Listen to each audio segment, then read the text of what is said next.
त्याच्यामुळे जे पॉईंट सांगत आहे ते चांगलं एकदम लिहून काढा. ठीक आहे.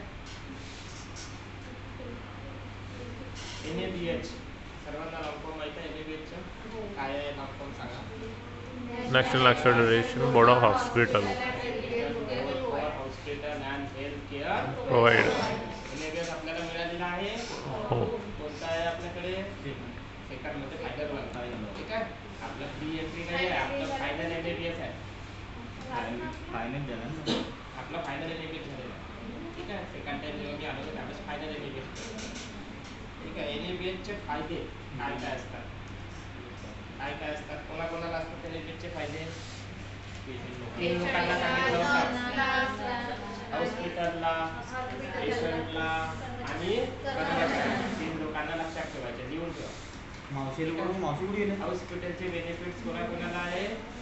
एक तर हॉस्पिटल NABHचे बेनिफिट्स कोणाकोणाला आहे. हॉस्पिटलला सर्वात प्रथम तर हॉस्पिटलला बरोबर आहे. त्याच्यानंतर पेशंटला आणि त्याच्यानंतर कर्मचाऱ्यांना बरोबर आहे.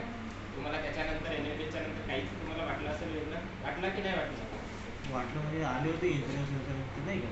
किती आता तुमच्याकडे चालू झाला. पेशंट वाढले ना. पेशंट वाढले तर तुमच्या सॅलरीत इन्क्रीमेंट करतील. हे त्या गोष्टी होऊ शकतात बरोबर आहे. पेशंटच नसतील तर उलट स्टाफ कमी करतील ना. पेशंट राहतील तर उलट जास्त स्टाफ घेतील बरोबर आहे की नाही. हा NABHचा फायदा असतो. आता आपला लहान म्हणणारा लहान आहे. नागपूर सारख्या शहरामध्ये तसंच होते. त्यात जो NABH हॉस्पिटल आहे तिथला पेमेंट एकदम कसा आहे वाढून पण मिळतो. क्वालिटी पण चांगली मिळते आणि पेशंट बघतात की कुठला NABH हॉस्पिटल आहे त्या NABH हॉस्पिटलला आपण जायला पाहिजे. तर NABHचे 10 चॅप्टर असतात. 10 चॅप्टर तुम्हाला लक्षात ठेवायची गरज नाही पण 10 चॅप्टर असतात एवढं तुम्हाला माहीत असायला. ठीक आहे. त्याच्यानंतर विजन मिशन आपल्या हॉस्पिटलच्या काय आहे हे सर्वांना माहीत असायला पाहिजे. विजन मिशन मराठीत आणि इंग्लिशमध्ये दोन्ही लँग्वेजमध्ये लागलेलं आहे. ते तुम्ही एकदा वाचा. आता नाही पण जेव्हा NABH राहील त्यावेळेस ते विचारलं जाते आणि स्पेशली काउंटरला जे राहतात त्यांना नक्कीच विचारलं जाते. तुम्हाला माहिती आहे बरोबर आहे. त्याच्यानंतर कर्मचारी के अधिकार. आपले स्वतःचे अधिकार काय आहेत माहिती आहे तुम्हाला सर्वांना. तुम्ही काम करत आहात बरोबर आहे. वेळेवर सॅलरी व्हायला पाहिजे. यायला पाहिजे.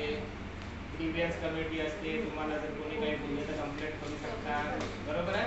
हे तुमचे काय आहे पेशंटचे अधिकार. तुम्हाला अपॉइंटमेंट लेटर, आय कार्ड या सर्व गोष्टी तुम्हाला हॉस्पिटल प्रोव्हाइड करतं. ठीक आहे. NABH झाल्यामुळे तुम्हाला एज्युकेशन पण दिल्या जातो. त्याच्यानंतर तुमची इन्व्हेस्टिगेशन वगैरे केल्या जातात बरोबर आहे. नवीन स्टाफ आला त्यांच्यासाठी इन्व्हेस्टिगेशन वगैरे झालं म्हणजे डॉक्युमेंटेशन नाही का आपण इंजेक्शन वगैरे काही दिलं SST आणि TT मिळालं आहे सर्वांना. सर आल्यावर देणारच सरांना. त्यांना नाही झालं म्हणा एक वेळा. नवीन जे लोक जॉईन होतात आपण त्या लोकांना कसं आहे एक SST आणि TT इंजेक्शन आपण जनरली लावतो. ठीक आहे. त्याच्यानंतर MSDS शीट असते. आपल्याकडे कोणते कोणते लिक्विड यूज केल्या जाते आपल्या हॉस्पिटलला OT मध्ये खास करून गॅसची शीट आहे आपल्याकडे फॉगिंगसाठी. त्याच्यानंतर इंस्ट्रुमेंटसाठी कॉर्पोलेट. ठीक आहे. बोलोडेक्स किंवा कॉर्पोलेट वापरायची ओपन असेल तुमच्याकडे. त्याच्यानंतर फ्लोअर क्लिनिंगमध्ये स्पेशल आणि एक स्प्रे येतो. तो कशासाठी असतो 25. ते कशासाठी असतो इक्विपमेंट क्लिनिंगमध्ये. मग ते आपल्याकडे जे काही मशीन्स वगैरे आहेत बरोबर आहे हे सर्व क्लीन करण्यासाठी आपण काय करतो गॅसिशियल स्पेशल 25 याचा यूज करतो. यूज करत आहात बाकी नाही केले तरी चालते पण मशीनसाठी तो यूज करा. तर मशीन तुम्ही लाखोचे खराब करणार दुसऱ्या काही हे घालतात. ठीक आहे. आपल्या इथं धूम्रपान केला जातो काय बोर्ड लावलेला आहे धूम्रपान निषेधचा. माझ्यामध्ये तरी लावलेला होता. लावला आहे. त्याच्यानंतर PPE माहिती आहे सर्वांना. PPE काय काय पर्सनल प्रोटेक्टिव्ह इक्विपमेंट. काय काय येते PPE मध्ये. हेड टू टोल सांगायच्या कधी पण. कॅप, मास्क, गाऊन, गॉगल, गाऊन. त्याच्यानंतर शू कव्हर आणि एक तर टो टू हेड नाही तर हेड टू टो असं सांगायचं, असं मधामधात काय सांगायचं. ठीक आहे.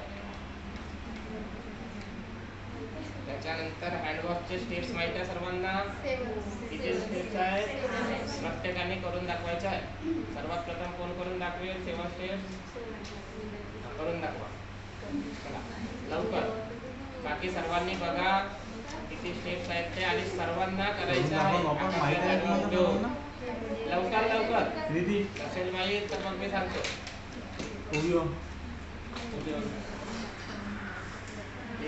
बघा तिकडे करू ना कसं आहे तर.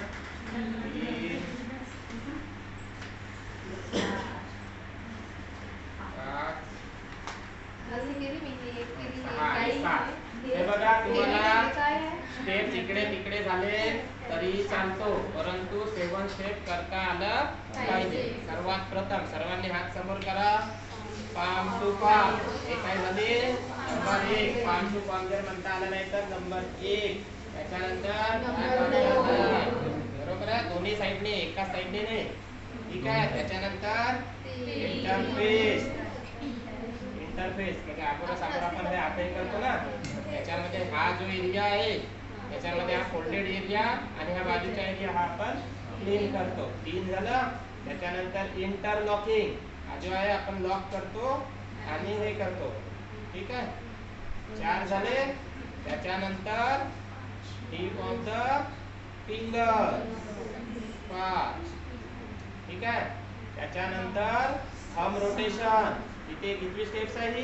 6वी आणि 7वी ब्रेथ. हा जो एरिया आहे हा किती झाले? 7 स्टेप. सर्वांना येतील? विचारू? मावशीला ते येते मला माहिती आहे, मागच्याच मावशीने करून दाखवलं असता. सांगा सिस्टर, तुम्ही सांगा. तुम्ही होते माझा म्हणून तुम्हाला पण विचार करून दाखवा. 1 2 3 4 5 6 7. आला सर्वांना? नवीन पैकी कोणी कोण करून दाखवत आहे? कोणी करून दाखवा. हे 2 नवीन आहेत, अजून बाकी पण आहे. बाकी तर करून दाखवा. 1 संजना 2 3 4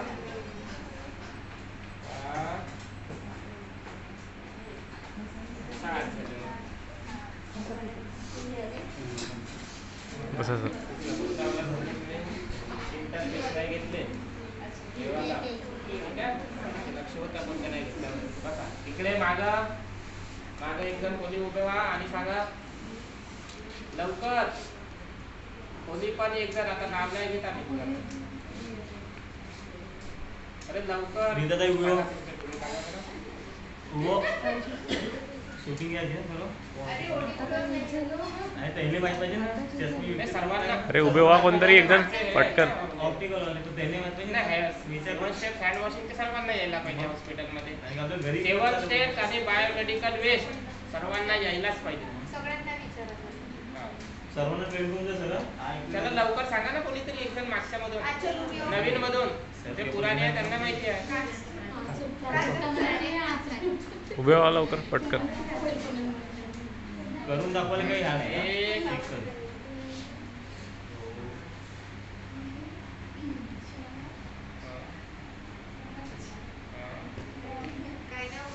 6 आणि लास्ट 7. पल्लवी एकदा सांग ना. प्रॉपर बरोबर केला नाही हा.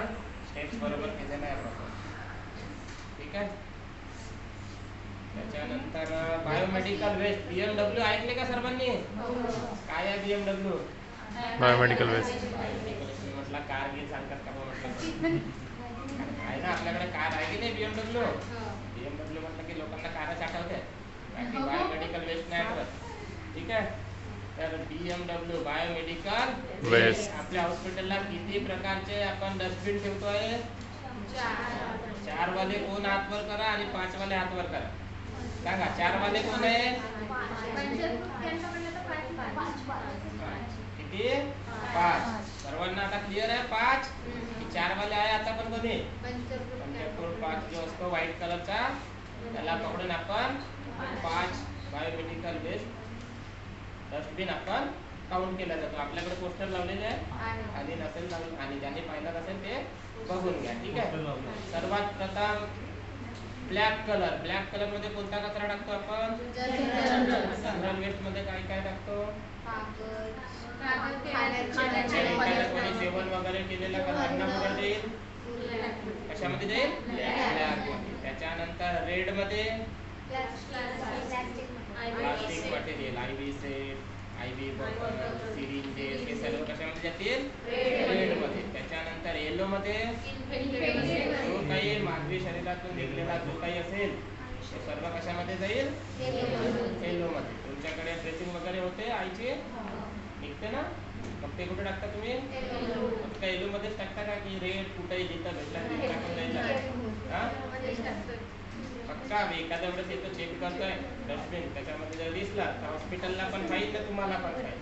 नागपूरला असंच आहे, 7,000 10,000 असं फाईन लागते. बायोमेडिकल वेस्टवाले जे येतात ना, म्युन्सिपालिटीवाले ते चेक करतात आणि त्याच्यामध्ये जर गलत कचरा मिळाला तर सरळ 7,000 10,000 असं लावतात फाईन. मागे ट्रीटमेंट हॉस्पिटलमधून नाही त्यांना लागलं होतं 10,000, शुगरटेकला पण लागलं होतं. म्हणून त्याची दक्षता घ्यायची. आता सध्या भंडारामध्ये असं होत नाही, पण सांगता येत नाही समोर. आपण गलत प्रॅक्टिस करायचं नाही. ठीक आहे. त्याच्यानंतर कोणता आहे? ब्लू मध्ये काचाचे ओके. आणि व्हाईट मध्ये लीडर, शार्प कंटेनर, शार्प जे असेल ते सर्व. आता मग इन्सुलिन सिरीज कुठे टाकाल?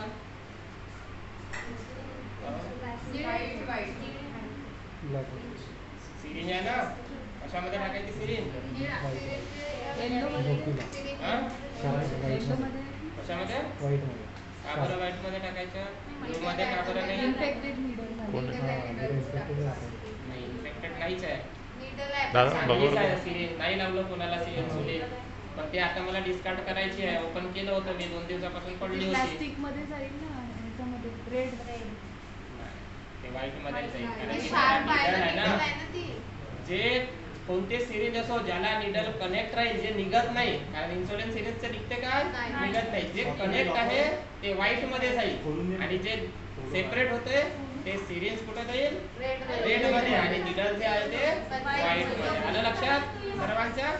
हा क्वेश्चन ऑलमोस्ट असेसमेंट मध्ये येतात. LABS मध्ये ते हा क्वेश्चन जनरली विचारतात, त्याच्यामुळे सर्वांना माहित असायला पाहिजे. फोटो काढत फोटो काढत लॉक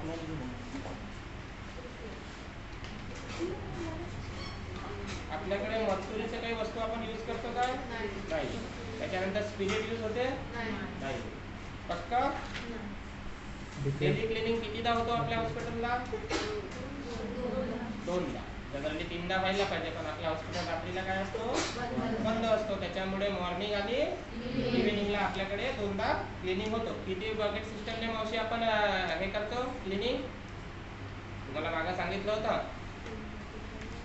किती बकेट सिस्टम? 3. बरोबर मावशीला माहित आहे. एका बकेट मध्ये पोछा, एका बकेट मध्ये साधा पाणी आणि एका बकेट मध्ये लिक्विड. झालं एवढंच काय 3. ठीक आहे, सांगता येईल याच्यानंतर. त्याच्यानंतर सर्वात महत्वाचे म्हणजे कोड. कोणते कोणते कोड असते? Code red, barcode, PhonePe code असं सांगतात ते काय नसणार. कोड रेड, कोड ब्लू आणि कोड पिंक. आपल्या हॉस्पिटलसाठी हे 3 सर्वात महत्वाचे. त्याच्यामध्ये पण आपल्याकडे बेबी नसतात, त्याच्यामुळे कोड पिंक एवढं इम्पॉर्टंट नाही. पण कोड रेड आणि कोड ब्लू व्हायलेट वाला पण आहे. पेशंट व्हायलेट झाला तर व्हायलेट आहे, पण ते कसं फायनल लेवलला 5 कोड यूज करतात. आपल्याकडे आपण 3 यूज करतो. ठीक आहे. जे मोठे मोठे हॉस्पिटल असतात ना 50-50 वरचे, त्याच्यामध्ये 5 कोड आपण यूज करतो. आपल्याला 3 कोड ब्लू आणि कोड पिंक, 3. तर कोड रेड सर्वात महत्वाचा. माहिती आहे कोड रेड? आग बुझवायसाठी केला जाते की आग लावायसाठी यूज केला जातो? आग विझवायसाठी. कोड रेडचं माहिती आहे, रेस आणि पास आपल्याकडे लावलेलं होतं. रेस आणि पास कुठं तरी लावलेला होता. कुठं आहे? हा, इकडे सिलेंडर कुठं असेल तिथं रेस आणि पास लावलेले. तर आर आग लागली तर तुम्ही सर्वात प्रथम काय कराल आज सांगा, बाकी मग नंतर सांगा. सांगा. आपल्या शॉर्ट सर्किट झाला, इथं आग लागली तर काय कराल? कोड रेड ऍक्टिव्हेट करा. कसं कराल ऍक्टिव्हेट? ऍक्टिव्हेट कराल पण कसं कराल? कसा अलार्म वाजवाल?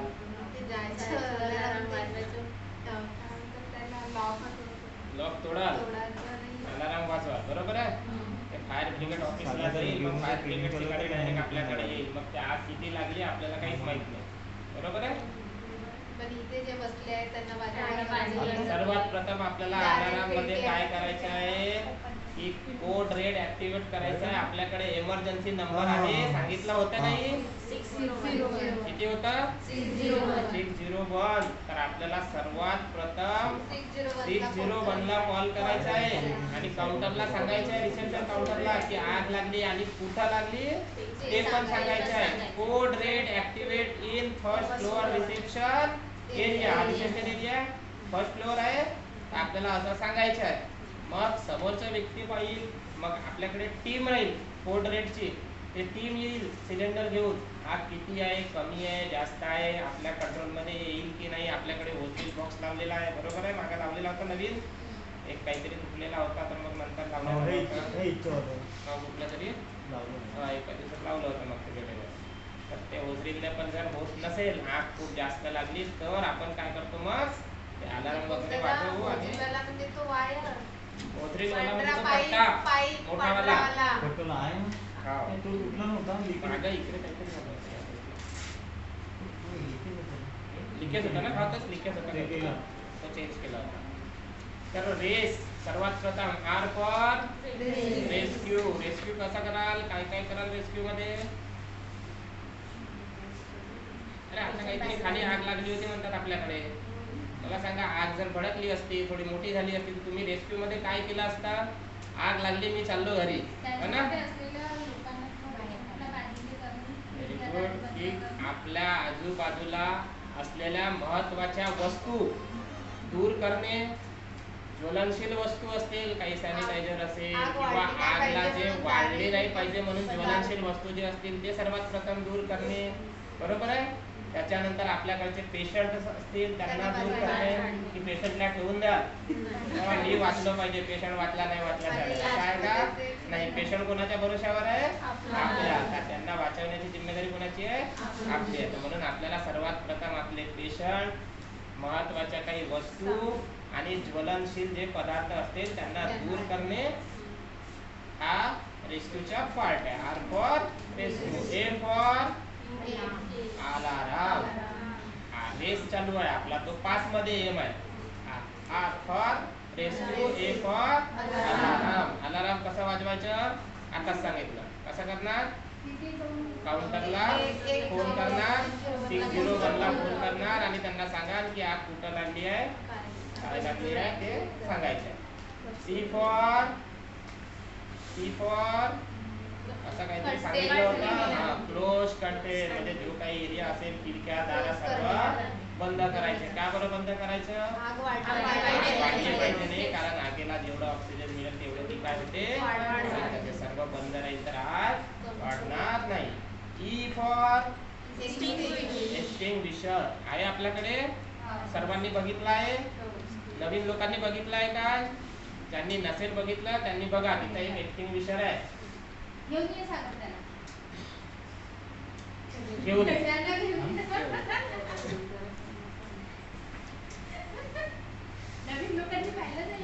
अरे हे डेमो ना नेहमी चालत असतात.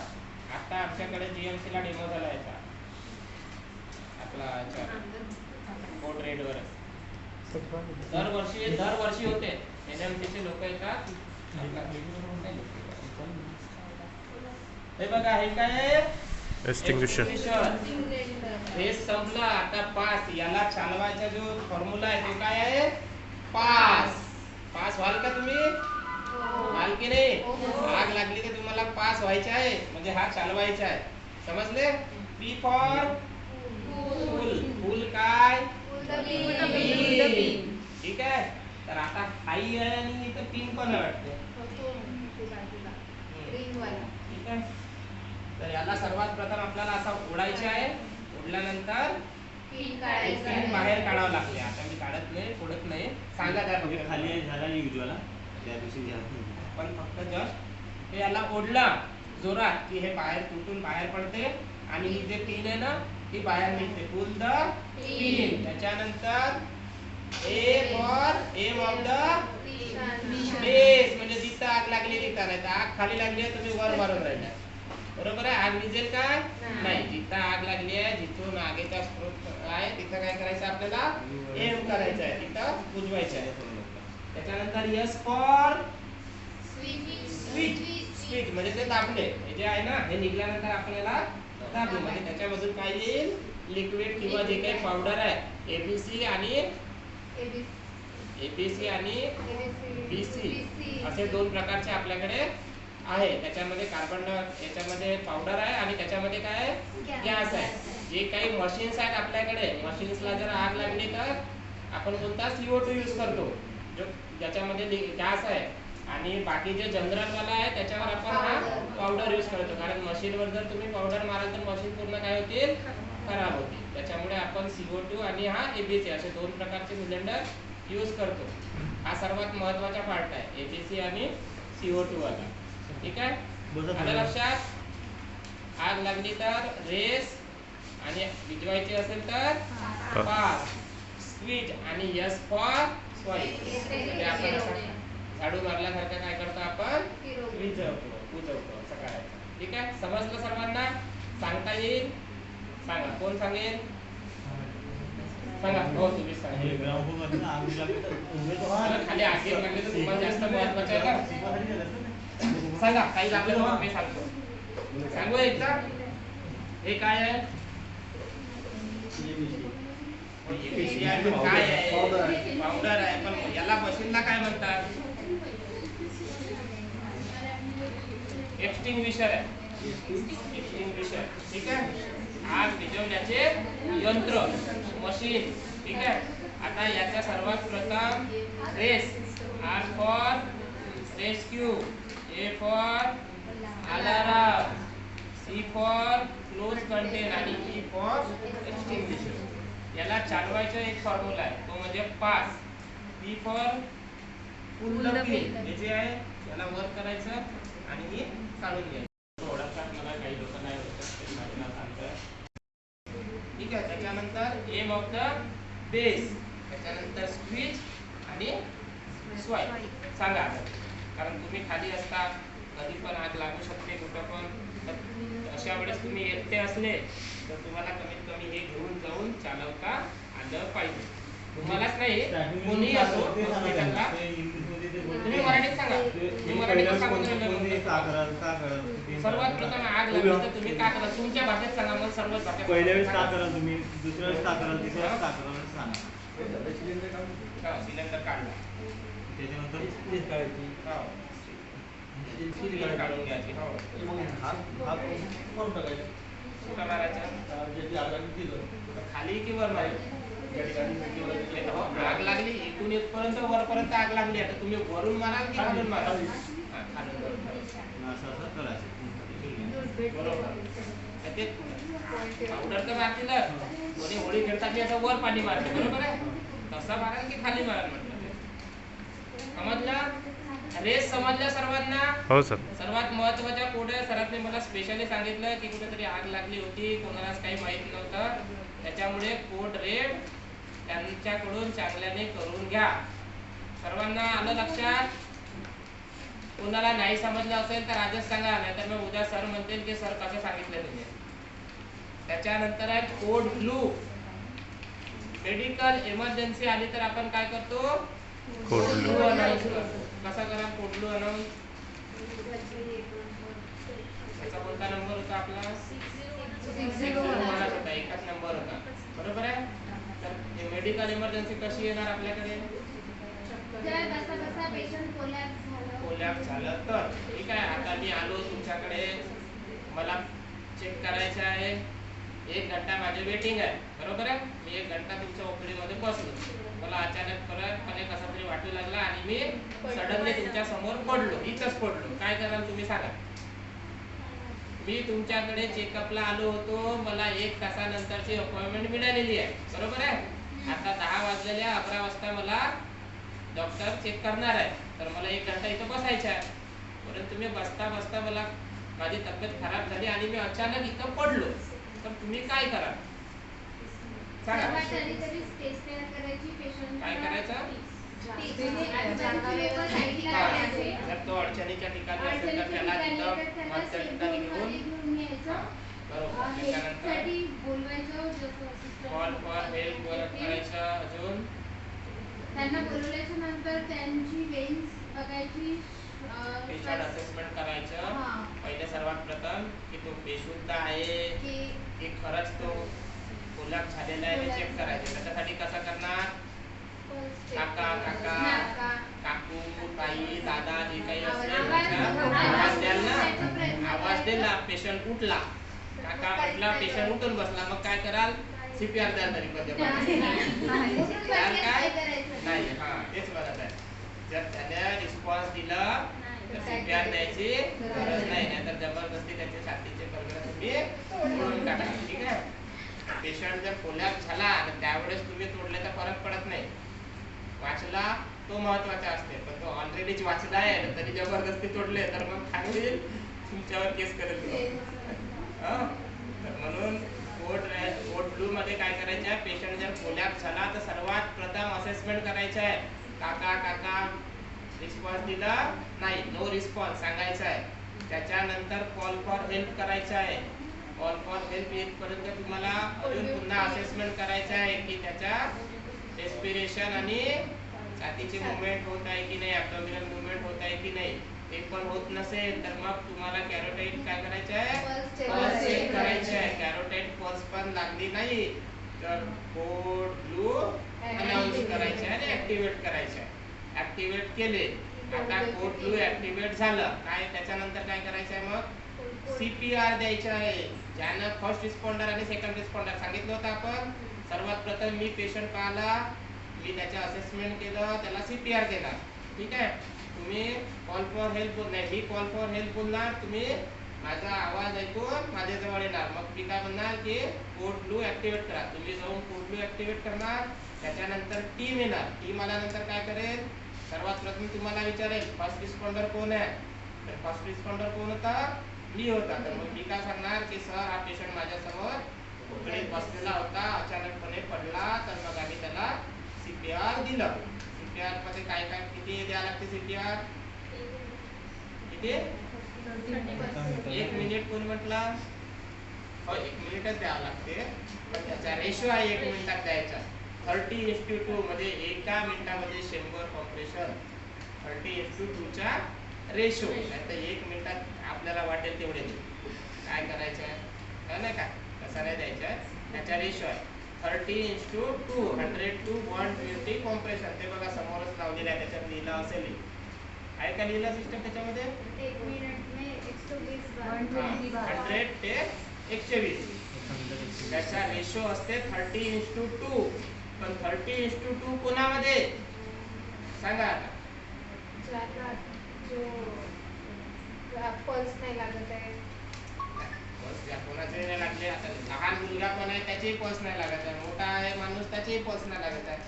30:2 लहानला पण द्याल मोठ्याला पण द्याल काय नाही. तर मग जे ऍडल्ट लोक आहेत त्याच्यामध्ये 30:2 आहे आणि जे लहान आहेत पीडियाट्रिक त्यांच्यामध्ये किती आहे 15:2 आहे. आलं लक्षात. 2 हे काय आहे, अरे 2 काय आहे. 120 किंवा ते टोटल कॉम्प्रेशन झाल्याच्या नंतर देतो ना आपण. 30 चेस्ट कॉम्प्रेशन 2 अंबू. समजलं. अंबू कसा देतो आपण 1/3 असं एकदम जोरात हे करतो काय हातपाय हे बोलते. C आणि E पकडताना आपली त्याची पोझिशन जी असते ते असं पकडून सी ही जे पोझिशन आहे सी आणि ही ई. इथं पकडताना असं करून त्याला काय करावं लागते 1 2 3 4 1 2 3 4 1 2 3 4 असं आपल्या मनात काउंट करायचं नाही तर जोरात काउंट करा. समोरच्या व्यक्तीमध्ये हात लावून 1 2 3 4 म्हणत हा. आपल्याला ते काउंट याच्यासाठी करायला त्याला लक्षात नाही येत खूप जोरात दिलं नाही पाहिजे म्हणून 1 2 3 4 आरामात द्या. 2 अंबू द्यायचे आहे. आणि आता मला सांगा टीम यायचीच आहे 30 कॉम्प्रेशन झाले तुमचे देऊन तर मग काय करा. आता अंबू बॅग तुमच्याकडे नाही आहे काय करा कंटिन्यू प्रोसिजर चालते. तिथं त्याच्यात आहे परंतु त्याची गेट टीम आणि चीन लिफ्ट करून त्याला साईडला माउथ टू माउथ आपण देत नाही ते बंद झालेलं आहे खूप दिवसाचं. त्याच्या फक्त चीन काय करायचं साईडला करून लिफ्ट करायचं हेड चीन लिफ्ट करायचं. ठीक आहे एवढंच करायचं. आलं लक्षात. हेड टील म्हणजे मान वर चीन लिफ्ट त्याला खाली म्हणजे इथून ऑक्सिजन त्याला आपोआप थोडंफार जाईल कुठपर्यंत जोपर्यंत अंबू येत नाही तोपर्यंत किंवा आपली टीम येत नाही तोपर्यंत. रूल आहे की 15 ते 20 सेकंदामध्ये आपल्याकडे टीम यायलाच पाहिजे ते कुठेही असो. समजलं हा रूल आहे. कोड ब्लू ऍक्टिव्हेट झालं की 15 ते 20 सेकंदामध्ये म्हटलं हा मी ना तुम्ही 20 मिनिट भरा सेकंद सांगितलं लिहून ठेवताना 20 मिनिट सांगाल मग आणाल गडबड करा कारण तेवढा वेळच राहत नाही पेशंटकडे. ठीक आहे कोड रेट समजलं. काही डाऊट असेल तर विचारा. कोणाला समजलं नसेल किंवा काही गोष्टीमध्ये सांगताना काही चुकलं असेल इकडे मागे कोणाला काही डाऊट. अरे हो की नाही मला समजून झालं की तुम्हाला समजलं की नाही समजलं कारण तुमच्या होई येत नाही नाही येत नाही. त्याच्यानंतर कोड टीम कशासाठी केला जातो. जे नियोनेट असतात बच्चू असतात ते ऑलमोस्ट खूप गव्हर्नमेंट किंवा प्रायव्हेट हॉस्पिटल मधून काय करतात चोरी जातात. त्याच्यामुळे आपल्याला कोड टीम हा ऍक्टिव्हेट करावा लागतो. आता विजय हॉस्पिटलला मागच्या महिन्यामध्ये मी ऑडिट केलाय. संदेश सर होते आणि मी होतो. त्याच्यामध्ये असेसरने कोड पिंग बरोबर केलं नाही. ऍक्च्युली त्या सिस्टरला सांगितलं की इथून कोणीतरी बेबी घेऊन गेला तू काय करशील. तिने लवकर ऍक्टिव्हेटच केलं नाही आणि ऍक्टिव्हेट केलं नाही तर मग तिला आम्ही सोबत तिला सांगितलं की कोड पिंग ऍक्टिव्हेट कर. ऍक्टिव्हेट केलं पण तिनं दारच लावले. बरोबर आहे. तुम्ही ज्या एरियामध्ये आहात तुम्ही पहिले अनाऊन्स करा आणि तुमचे सर्व दार काय करायचे क्लोज करायचे ना कारण की जो जर एखादा व्यक्ती बेबी चोरेल पडून घेऊन जाईल तर असं सर्वांच्या समोर येईल का नाही. त्या रूम मधून कुठेतरी दुसरीकडे लपला राहील ना तर त्या सर्चिंग साठी आपल्याला सर्वात प्रथम काय करायचं आहे मेन चॅनल गेट सर्वात प्रथम तर बेबी कुणाचा जर गेला तुमच्याकडे कोणती मदर जर कंप्लेंट घेऊन येत आहे की माझा बेबी आता स्वतः आता दिसत नाही तर तुम्हाला सर्वात प्रथम कॉल करायचा रिसेप्शनवर आणि अनाऊन्स करायचे. अनाऊन्स केल्यामुळे समोरचे दार सर्व काय करतील चॅनल मेन चॅनल गेट बंद करायची आहे. आपल्याकडे 2 चॅनल गेट आहे एक समोर आणि एक मागं. कोणती गेट बंद करायची मागची पण आणि समोरची. मागची का समोरची दोन्ही मागचे समोरून बंद केला मागून पण दोन्ही बंद करायचे. हा लक्षात ठेवा. एसएसआर असं क्वेश्चन घुमो विचारतात. आम्हाला खूप वर्ष झाले आता ते एसएसआरचे क्वेश्चन आम्हाला पाठ होऊन गेलेले आहे आणि कोण काय विचारते ते. ठीक आहे तर दोन्ही गेट काय करायचे आहे चॅनल गेट बंद करायचे आहे. त्याच्यानंतर ज्याने बेबीला बघितलाय आणि तो जवळचा नातेवाईक आहे कोणालाही घेऊन फिराल का नाही. जो जवळचा नातेवाईक त्याची मदर किंवा त्याचे वडील वगैरे जे कोणी एकदम जवळचे नातेवाईक असतील त्याला घेऊन तुम्हाला काय करायचं आहे सर्चिंग करायचं आहे. आता बेबी जर तुम्हाला मिळाला आणि चोरही मिळाला तर मग काय कराल सांगा काय कराल. पोलिसात पाठवाल ना. हॉस्पिटलला कमिट्या वगैरे असतात. आपल्याकडे ग्रीव्हन्स कमिटी असते सेफ्टी कमिटी असते विशाखा कमिटी असते त्याच्यानंतर HICC कमिटी असते. ह्या सर्व कमिट्या असतात. तर आपल्याला ते काय करायचं आहे सर्वात प्रथम कमिटीकडे द्यायचं आहे. कमिटी डिसाईड करेल की तो व्यक्ती कोण होता का बरं त्याने चोरी केली हे सर्व ते डिसाईड करून त्यांचे फॅमिलीवाले हॉस्पिटलवाले नंतर त्याला मग ते कमिटी जे डिसाईड करतील त्याच्या प्रकारे त्याला एक सोडतील किंवा पोलिसांमध्ये कंप्लेंट टाकतील. आता तुम्ही जर आपसामध्ये तुमच्यामध्ये भांडणं झाले, बरोबर आहे, किंवा कोणावर काही अन्याय होत आहे, कोणाला काही बोलत आहे, तर मग तुम्ही कोणत्या कमिटीकडे सांगाल? विशाखा किंवा दिव्यांश कमिटी असते आपल्याकडे. विशाखा कमिटीलाच आपण पॉज कमिटी म्हणून सुद्धा म्हटल्या जातं. ठीक आहे. आणि हा विशाखा कमिटीचा ऑलमोस्ट क्वेश्चन विचारतात. तुम्हालाच नाही, आता मला पण विचारलं होतं बीजे मध्ये, मी पण होतो, तुमको विशाखा कमेटी पता है क्या? मैंने बोला हाँ, किस लिए होता है बोला? मैंने बोला कोई हरासमेंट या फिर कोई कुछ बोलता है तो लड़कियों पे होता है बोले। मैंने बोला ऐसा जरूरी नहीं है, और भी स्टाफ को बोला मेरे को भी कोई कुछ बोल सकता है, वेरी गुड, असं आहे तर त्या मुलींसाठी कोणावर पण कोणी काही जर बोललं तर त्याच्यासाठी तुम्हाला कंप्लेंट म्हणून ग्रीव्हन्स कमिटी आपल्याकडे, त्याचे मे बी त्याच्यामध्ये कमिटीमध्ये कोण आहे, आपले सर मॅडम आणि तुमच्यामधून कोणीतरी होते, जे कोणी असतील ते कमिट्या मे बी तुम्हाला सांगण्यात आले होते त्यावेळेस मागे. आता मी पण कमिट्या ते तुम्ही लक्षात घ्या. जनरली तुम्ही मॅडमकडे सांगा काही झालं असं तर, ठीक आहे, कमिट्यामध्ये. त्याच्यानंतर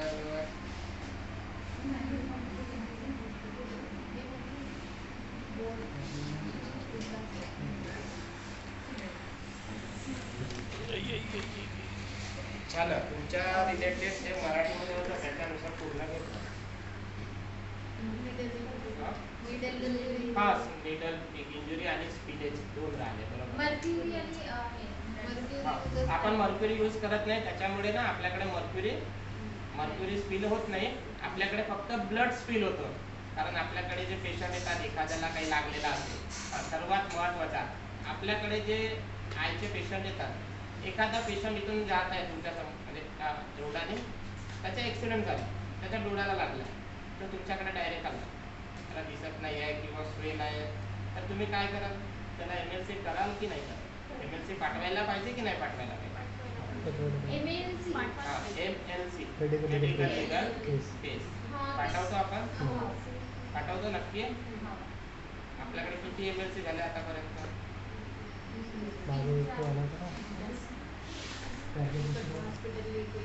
3-4 झाले सर MLC, पण हे नाही केलेलं आहे, जसं ट्रॉमा वगैरे झालेलं आहे ते नोटिफिकेशन आहे. कसं आहे, रूल काय म्हणतो की जर तो पडला किंवा गाडीने टक्कर झाली आणि जर तो पडल्यावर तुमच्याकडे आला तर ते MLC व्हायला पाहिजे.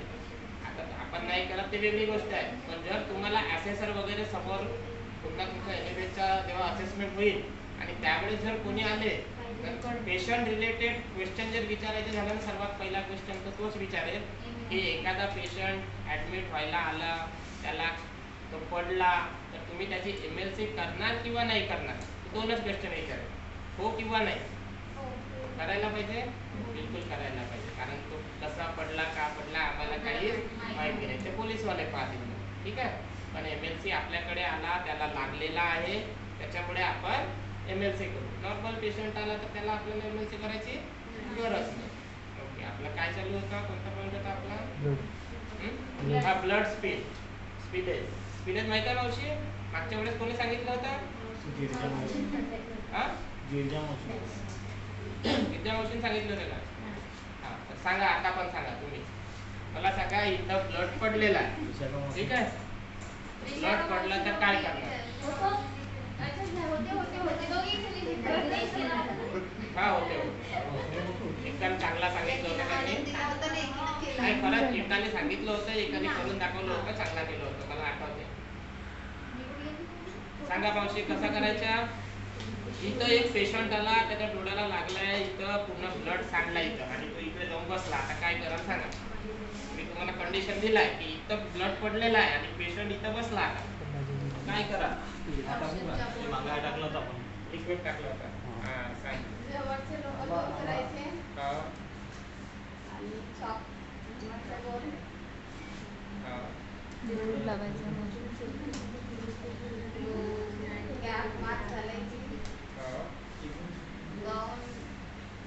काहीतरी विसरले तुम्ही, बोर्ड लावायचं, काहीतरी विसरले ना. मला सांगा, मार्क तर केले, तिथून आता हे OPD आहे, इथून खूप सारे लोकांच्या येण्या जाणं आहे, बरोबर आहे. जिथं ब्लड पडलेलं आहे तिथं सर्वात प्रथम तुम्हाला कॉशनचा बोर्ड लावायचा आहे, पिवळ्या कलरचा. आणलं होतं आपण ना, बाजूच्या समोरच्या बिल्डिंग मधला आणला होता, आठवतं मला चांगलं. तर बाजूच्या बिल्डिंगचा आणला होता आपण एक दिवसासाठी. तर कॉशनचा बोर्ड आम्ही रात्री सजेस्ट केला होता की तिथं घालून घालून. तर आपण काय करायचं, सर्वात प्रथम कॉशनचा बोर्ड ठेवायचा. तुम्ही काम वगैरे पाहता ना रोडाचे वगैरे, तर कॉशनचा बोर्ड असते पिवळ्या कलरचे, असे लाईन वगैरे असते, तसा एक बोर्ड राहते, तो लावून ठेवायचा. म्हणजे इथून जाण्या येण्यास मनाई आहे. कोणत्या साईडला ठेवा, गेटच्या साईडला की गेटच्या अपोजिट साईडला? गेटच्या साईडला. जिथून लोक येत आहेत त्या साईडला, म्हणजे तिथून जाणं येणं बंद होईल. त्याच्यानंतर तुम्ही काय कराल, ज्या जिथं ब्लड पडलेला आहे तिथं चॉक किंवा मार्करनी मार्क कराल, गोल कराल. त्याच्यावर मग काय कराल, मार्क केले तर सर्वात प्रथम आपण हायपोक्लोराइड 1% टाकू लिक्विड, आणि त्याच्यानंतर त्याच्यावर काय करू, टिश्यू पेपर किंवा जे काही पेपर असेल तो त्याच्यावर टाकू. आणि किती वेळ ठेवू आपण त्याला, टाकलं की उचलायचं काय, थोडा वेळ थांबायचा आहे. किती वेळ थांबायचा आहे, 15 ते 20 मिनिट थांबायचे. एवढा कमी नका हे करू, 15 ते 20 मिनिट ठेवायचे. आणि तुम्हाला पीपीई किट पूर्ण घालायचं आहे. काय काय घालाल पीपीई किट मध्ये, कॅप, मास्क, गाऊन, ग्लोव्ज सर्व घातले.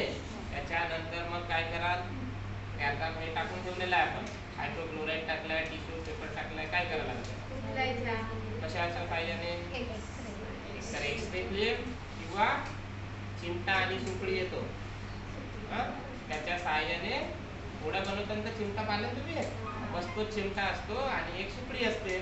घरी कचरा फेकता तुम्ही सुपडीने, त्या सुपडीच्या साहाय्याने आणि चिमटाच्या साहाय्याने ते उचलायचं आहे आणि कुठं टाकायचं आहे, पिवळ्या पॉलिथिन मध्ये. आणि त्याच्यानंतर त्या किती पॉलिथिन असतात आपल्याकडे, 2 4 कशा, 2च पॉलिथिन नाही. त्याच्यामध्ये डस्टबिन आपला स्टील मध्ये 2 पॉलिथिन असतात ना येलो कलरच्या, तर एका याच्यामध्ये ते उचललेलं स्टील टाकायचं आहे आणि दुसरं ते पॅक करून दुसरा पॉलिथिन जे आहे त्याच्यामध्ये टाकायचं आहे. त्याच्यानंतर आपली जी पीपीई किट आहे ते पूर्ण काढून त्या स्पर्धेमध्ये टाकून वरून काय करायचं आहे, तिला पॅक करायचं आहे. त्याच्यावर स्किल मॅनेजमेंट म्हणून काय करायचं आहे, लिहायचं आहे. आणि मग ते कुठे टाकायचं आहे, जे आपला सेंट्रल बायोमेडिकल वेस्ट आहे तिकडे मागच्या साईडला केलं होतं, आता कुठे आहे, तिथेच आहे का, तिथं कॅन्टीन होती मे बी,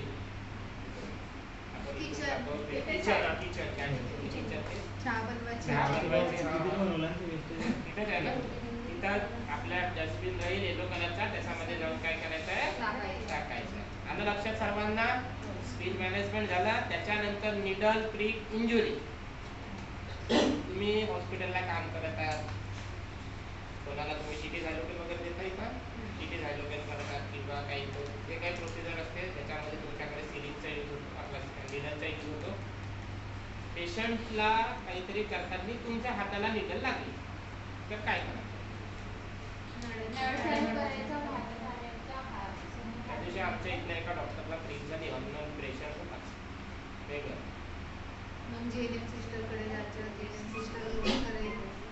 आधी तर नळाच्या खालीच ठेवायचं. सर्वात प्रथम निडल प्रिक झाली तर तुमच्या डिपार्टमेंट मध्ये जे कोणी सिनियर इंचार्ज स्टाफ किंवा इन्फेक्शन कंट्रोल वाले जे कोणी असेल त्यांना काय करायचं आहे, इन्फॉर्म करायचं की मला निडल लागलेली आहे.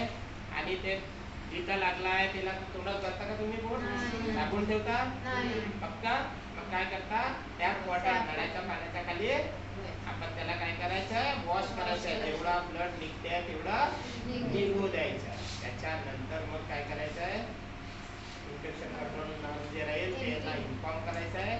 ते येऊन काय करतील, मग चेक करतील कोणाला, ज्याला निडल लागली त्याला की ज्याची निडल लागली त्याला, ज्याची निडल लागली त्याला चेक करतील की त्याला कोणता आजार तर नाही आहे, त्याला HIV किंवा हेपॅटायटिस बी हा वगैरे आहे काय ते चेक करतील. जर तसा पेशंट असलं तर आपल्याला काय करावं लागते, मग एकतर नॅकोच्या गाईडलाईननुसार गव्हर्नमेंट हॉस्पिटलमध्ये जे सेंटर असते नॅको सेंटर तिथं पाठवावं लागतंय. जर HIV पॉझिटिव्ह असेल तर, आणि HBsAg जर पॉझिटिव्ह असेल तर त्याला आपण इंजेक्शन येतात ते खूप महाग येतात अँड इम्युनोग्लोबुलिनचे इंजेक्शन येतात, तर ते इम्युनोग्लोबुलिनचे इंजेक्शन आपल्याला घ्यावं लागते. ठीक आहे, ह्या दोन गोष्टी माहीत असायला पाहिजे. ॲक्च्युली ॲज पर रूल नॅको सेंटरमधून एक डोस कमीत कमी आपल्याकडे अवेलेबल असायला पाहिजे. फिफ्थ एडिशन NABHच्या नुसार की आपल्या हॉस्पिटलला एक डोस त्यांच्याकडून तुम्ही मागवून ठेवा. की इमर्जन्सीमध्ये असं काही झालं तुम्ही तुमच्या हॉस्पिटलला त्या स्टॅट डोस आणि त्याच्यानंतर तुम्ही सेंटरला आणा, असं आहे. पण आपण अवेलेबल ठेवत नाही. सरळ सरळ सांगायचं की आम्ही गव्हर्नमेंट हॉस्पिटलला घेऊन जातो. ठीक आहे, समजलं. निडल प्रिक इंजुरी, त्याच्यानंतर स्पिल मॅनेजमेंट, कोड सांगितले, त्याच्यानंतर हँड वॉशिंगचे स्टेप सांगितले, NABH म्हणजे काय, किती चॅप्टर असतात, त्याचा फायदा कुणाकुणाला होतो आणि NABH का बरं करायला पाहिजे, पेशंटचा फ्लो वाढतो, चांगली क्वालिटी पेशंटला केअर मिळते. बरोबर आहे. आणि इंद्राक्षी ह्या हॉस्पिटलचा NABH म्हटला की लोकांचा कल कसा जातो, त्यांच्याकडे येतो, पेशंट पण वाढतात. काही डाऊट कुणाला? सिस्टर तिकडे मागे, त्यांना काहीतरी प्रॉब्लेम आहे वाटते. काही समजलं नाही का? तिकडे मागे कोण बोलत होते? 2 जण, तुम्ही आणि तुम्ही दोघे उभे व्हा. झोपलं. सांगा काय प्रॉब्लेम है? कुछ नहीं सर, वो सर हल रहा था तो बोले क्या हटा करके बाहर हटाने के लिए बोले क्या? मेरे को लगा तुमको नहीं समझा इसलिए तुम उनको बता रहे हो, या फिर उनको नहीं समझे तो तुम्हें पूछ रहे रिसेप्शनिस्ट है सर, हो? हाँ? वही रिसेप्शनिस्ट है. हाँ, क्या तो तुमका सबसे इम्पोर्टेंट है फिर तुम्हारे पास पेशेंट आता है तो टैट टाइम पता है? रिसेप्शन में होता भी पूछ रहा हूँ. टैट टाइम होता है कि पेशेंट तुम्हारे पास कब आया, डॉक्टर ने कब देखे, इन दोनों के बीच का जो ड्यूरेशन होता है उसको टैट टाइम बोलते हैं, टर्न अराउंड टाइम. ठीक है, टैट का फुल फॉर्म टर्न अराउंड टाइम. कितना होना चाहिए? आधा घंटे से लेके 1 घंटे तक के. ठीक है, या फिर कोई पेशेंट अगर अपॉइंटमेंट लेता है तुम्हारे पास, तो अगर आपको फोन पे बोला उसने कि मेरे को नंबर लगाना है मेरा, तो मैं कितने बजे आऊँ, आपने अगर उसको 2 बजे बोले तो पेशेंट 2 बजे आने के बाद आपको क्या करना है, उसका नंबर लगाना है. ठीक है, क्योंकि अगर आप 2 बजे उसका नंबर नहीं लगाते, अगर मैं खुद आ गया और मैंने अपॉइंटमेंट ले लिया था, आपने बोले 2 बजे, मैं आ गया 2 बजे, लेकिन आपने 3 बज के फिर भी मेरा नंबर नहीं लगा, 3 बजे मेरा क्लास या मेरा ड्यूटी है, तो फिर ग्रीवेंस हो सकता है ना अपने आप में. बराबर है. वॉयलेट जो कोड है वो हो सकता है, क्योंकि आपने बोले थे 2 बजे, मैं 3 बजे तक रुका, फिर भी मेरा नंबर क्यों नहीं लगा, ऐसे में झगड़ा हो सकता है. बराबर है, तो कोड वॉयलेट हो सकता है. झगड़े के लिए कोड वॉयलेट होता है, तो इसलिए ऐसा टैट और पेशेंट को अपॉइंटमेंट के हिसाब से बराबर हैंडल करना आना चाहिए. और रिसेप्शन में सबसे पहले पेशेंट आता है तो आप क्या करते हो? ये इम्पोर्टेंट क्वेश्चन. हाँ, एंट्री करते हो. उसके बाद क्या हुआ है, अगर इमरजेंसी है तो सबको इन्फॉर्म कर सकते हैं. ओके, उसके बाद फिर पेपर ऊपर बनता है कुछ? हाँ, फाइल बना के देते कब बनाते हो फाइल? जब एंट्री करते थे. एंट्री करते हो. पेपर एंट्री में क्या क्या लिखते हो? नाम, एज, मेल फीमेल, हाँ, और काम का नाम, काम का नाम, ID number, ID date number, type हाँ, एंड उसका सीरीज नंबर. क्या नंबर? नंबर उसका सीरीज कितने बार आया है, पहली बार है, दूसरी बार है. ये लिखते हो. एक नाम के 2 पेशेंट रह सकते हैं, हाँ, एक गांव के 2 पेशेंट रह सकते हैं, हाँ. एक एज के 2 पेशेंट रह सकते हैं. फिर अभी महेश नाम के 2 पेशेंट है अभी. उसकी ID से कौन सी आईडी? क्या बोलते हैं उसको? वही तो पूछ रहा हूँ मैं. आईडी से आइडेंटिफाई किया जाता है. यूनिक आईडी, UHID करके होता है ना अपने इधर. तुमने तो UHID लास्ट टाइम कितने डाले थे निकाल के कंप्यूटर से? हाँ, आहे ना आपल्याकडे आता? टीच ID बोलत आहे. UHID नहीं, वो बोल रही कि कितने बार आया है. देखो UHID और IPD दोनों अलग अलग चीजें होती है.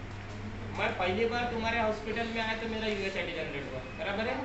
वो मैं जब तक आऊँगा तब तक मेरा UHID नंबर क्या रहेगा? सेम रहेगा. लेकिन मेरा IPD नंबर हमेशा चेंज होगा. बराबर है. मैं सेकंड टाइम आऊँगा तो मेरा IPD नंबर चेंज होगा, थर्ड टाइम आऊँगा तो IPD नंबर चेंज होगा, लेकिन UHID नंबर एक ही रहेगा. Unique identification number. ठीक है, UHID. तो वो एक ही रहेगा। तो वही तो बोल रहे थे, ये क्या बोले, इन्होंने क्या बोले कि जितने बार आएगा उतने बार का वो नंबर एक बार होगा, वो आईपीडी नंबर होगा। ठीक है, क्या बोले? साइड पे क्या क्या लिखते हैं वो वाला विजिट विजिट म्हणजे Visit एकदा आले कितने बार? patient. सबसे पहले तो यूएचआईडी नंबर बताना। पेशेंट हमारे पास आया तो फाइल बनाते हैं, तो पूछते हैं कि किसको दिखाना है, क्या तकलीफ है, और फाइल बनाते हैं और उसका यूएचआईडी जनरेट करते हैं। इतना बताओगे तो आगे वाला इंसान तुम्हें आगे पूछेगा ही नहीं ज़्यादा।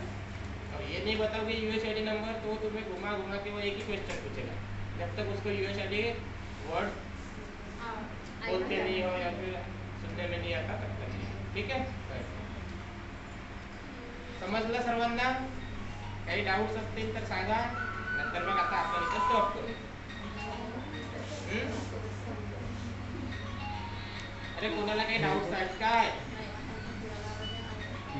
त्याच्यानंतर मराठी मधले जे गाईडबुक आहे ना ते पण पाठवलेली आहे आज, आणि सरांना इंग्लिश मध्ये पण पाठवलेली आहे. इंग्लिश मध्ये ती दिली ना, आता दिली ती पण दिली. ते इंग्लिश मध्ये ज्यांना मदतीची गरज आहे असे पेशंट ज्यांचं ऑपरेशन झालं आहे किंवा ज्याला दिसत नाही, वल्नरेबल मध्ये झालं ना, बरोबर आहे. हँडिकॅप पेशंट, हँडिकॅप असेल, त्याच्यानंतर प्रेग्नेंट लेडी असेल, सायकियाट्रिक असेल, बघा डोकं, त्याच्यानंतर हे असं लक्षात ठेवायचं. पाय म्हणजे हा झालं मेंटल, त्याच्यानंतर प्रेग्नेंट लेडी आणि ह्या पायाचं म्हणजे हँडिकॅप. असं थोडंसं लक्षात ठेवावं लागतं, नाही आठवलं तर. ठीक आहे, ट्रिक्स आहेत काही गोष्टी, हे लक्षात ठेवा. हे असते वल्नरेबल, अबाव 60 आणि बिलो 12, 12 वर्षाच्या आतमधले आणि 60 वर्षाच्या वरचे, हे सर्व काय आहे वल्नरेबल पेशंट. आणि तुमच्याकडे वल्नरेबल पेशंट माझ्यामध्ये सर्वात जास्त येतात, त्याला दिसत नाही, त्याला केअरची गरज आहे, अशा पेशंटला आपण काय करतो, बँड बांधतो. स्पेशल बँड नेहमी आणलेले होते मागे, आणलेले होते, वेगळी गोष्ट आहे. वल्नरेबल बँड आणलेले आहे. त्याच्यानंतर ट्रायच माहित आहे, ट्रायच कुठं होते, ट्रायच तो ट्रायच नाही. हॉस्पिटलला ट्रायल्स कॅज्युअल्टी मध्ये, कॅज्युअल्टी आहे आपली दाखवली, खाली दाखवलेली आहे. कॅज्युअल्टी मध्ये सांगितलं होतं की ट्रायल्स मध्ये इथून जर पेशंट म्हणजे इथून खूप म्हणजे एखादी काही बस वगैरे जात होती, अचानक तिथे ऍक्सिडेंट झाला, खूप साऱ्या पेशंटला लागलं, तर त्याच्यातले तुमच्याकडे काही पेशंट एका वेळेस जास्त आले. रोजच्या म्हणजे नॉर्मल आता 1-2 येत असतील तर त्या दिवशी एकदम 50 किंवा 40 पेशंट आले, तर अशा वेळेस काय करावं लागतोय, ट्रायल्स ऍक्टिव्हेट करावं लागतं. ट्रायल्स मध्ये मग त्याच्यानंतर त्याच्यामध्ये प्रायोरिटीज आहे, रेड, येलो, ग्रीन आणि ब्लॅक असे 4 कलरचे कोड आहे. सर्वात फर्स्ट प्रायोरिटी आपण कोणाला देतो, ज्याला जास्त लागलेला आहे रेड, त्याला आपण रेड कलरचा बँड बांधतो. सेकंड प्रायोरिटी P1 आणि P2, P2 म्हणजे येलो कलरचा बँड. इथे सर्वात प्रथम याला बघायचं, त्याच्यानंतर सेकंड प्रायोरिटी याला, त्याच्यानंतर थर्ड काय ग्रीन. काही नाही, थोडंसं खर्चटलेला आहे डोळ्याला, त्याला दिसत वगैरे सर्व आहे, त्याला आपण 5 तासांनी पण जर केअर दिली तरी चालते, सर्वात प्रथम यांना द्यायचं आहे. तर अशा व्यक्तीला काय करायचं, आपण ग्रीनचा बँड बांधायचा आहे. आणि लास्ट सर्वात काय असेल, जो ब्रॉड डेट आहे, बरोबर आहे, त्याला काय करू आपण, ब्लॅक कलरचा, त्याला बघायची गरज नाही. खूप सारे पेशंट पडले आहे, मतलब पेशंटला वाचवायचं आहे, डॉक्टर फक्त काय करतात, ज्याच्या हाताला रेड आणि येलो बँड आहे त्याला सर्वात प्रथम बघतात, बाकी त्यांना सोडून देतात. ट्रायलचा तो रूल आहे. ठीक आहे, ट्रायल होते भरपूर का. मास कॅज्युअल्टी हा नाव शब्द आहे, मास कॅज्युअल्टी गव्हर्नमेंटमध्ये भरपूरदा येत असते. मास कॅज्युअल्टी कुठं काही ॲक्सिडेंट झाला तर खूप मॉकमध्ये पेशंट येतात, तर मास कॅज्युअल्टी येणे मध्येच ट्रायल. समजलं, एवढं आपलं अच्छा इथं संपू. कोणाला काही डाऊट असतील तर सांगा, नाहीतर मग मराठीमध्ये ट्रायल्स मास कॅज्युअल्टी. हां, मास कॅज्युअल्टी एकच आहे. खूप सारे पेशंट येतात ना मास कॅज्युअल्टी, आणि मध्ये काय होते, कुठे ऍक्सिडेंट वगैरे झाला तर खूप मास कॅज्युअल्टी येते. गव्हर्नमेंटला हा शब्द वापरला जातो मास कॅज्युअल्टी, प्रायव्हेट मध्ये आपण ट्रायल्स म्हणतो. ठीक आहे, ओके. ज्यांना ज्यांना मदतीची गरज आहे असे पेशंट वल्नरेबल, ज्यांचं ऑपरेशन झालं आहे किंवा ज्याला दिसत नाही वल्नरेबल मध्ये झालं ना, बरोबर आहे. हँडिकॅप पेशंट, हँडिकॅप असेल, त्याच्यानंतर प्रेग्नेंट लेडी असेल, सायकियाट्रिक असेल बघा, डोकं, त्याच्यानंतर हे असं लक्षात ठेवायचं. पाय म्हणजे हा झालं मेंटल, त्याच्यानंतर प्रेग्नेंट लेडी आणि ह्या पायाचं म्हणजे हँडिकॅप. असं थोडंसं लक्षात ठेवावं लागतं, नाही आठवलं तर.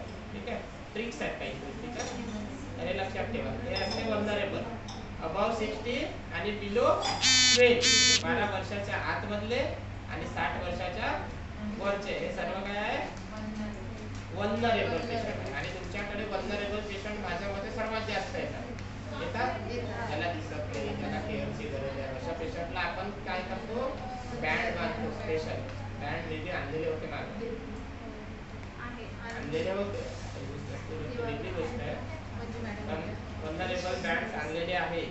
त्याच्यानंतर ट्रायच माहित आहे, ट्रायच कुठं होते, ट्रायच तो ट्रायच नाही हॉस्पिटलला, ट्रायल्स कॅज्युअल्टी मध्ये, कॅज्युअल्टी आहे आपली दाखवली, खाली दाखवलेली आहे. कॅज्युअल्टी मध्ये सांगितलं होतं की ट्रायल्स मध्ये इथून जर पेशंट म्हणजे इथून खूप सारा म्हणजे एखादी काही बस वगैरे जात होती, अचानक तिथे ऍक्सिडेंट झाला, खूप साऱ्या पेशंटला लागलं, तर त्याच्यातले तुमच्याकडे काही पेशंट एका वेळेस जास्त आले. रोजच्या म्हणजे नॉर्मल आता 1-2 येत असतील तर त्या दिवशी एकदम 50 किंवा 40 पेशंट आले, तर अशा वेळेस काय करावं लागतोय, ट्रायल्स ऍक्टिव्हेट करावं लागतं. ट्रायल्स मध्ये मग त्याच्यानंतर त्याच्यामध्ये प्रायोरिटीज आहे, रेड, येलो, ग्रीन आणि ब्लॅक असे 4 कलरचे कोड आहे. सर्वात फर्स्ट प्रायोरिटी आपण कोणाला देतो, ज्याला जास्त लागलेला आहे रेड, त्याला आपण रेड कलरचा बँड बांधतो. सेकंड प्रायोरिटी P1 आणि P2, P2 म्हणजे येलो कलरचा बँड. इथे सर्वात प्रथम याला बघायचं, त्याच्यानंतर सेकंड प्रायोरिटी याला, त्याच्यानंतर थर्ड काय ग्रीन, काही नाही थोडंसं खर्चटलेलं आहे डोळ्याला, त्याला दिसत वगैरे सर्व आहे, त्याला आपण 5 तासांनी पण जर केअर दिली तरी चालते, सर्वात प्रथम यांना द्यायचं आहे. तर अशा व्यक्तीला काय करायचं, आपण ग्रीनचा बँड बांधायचा आहे.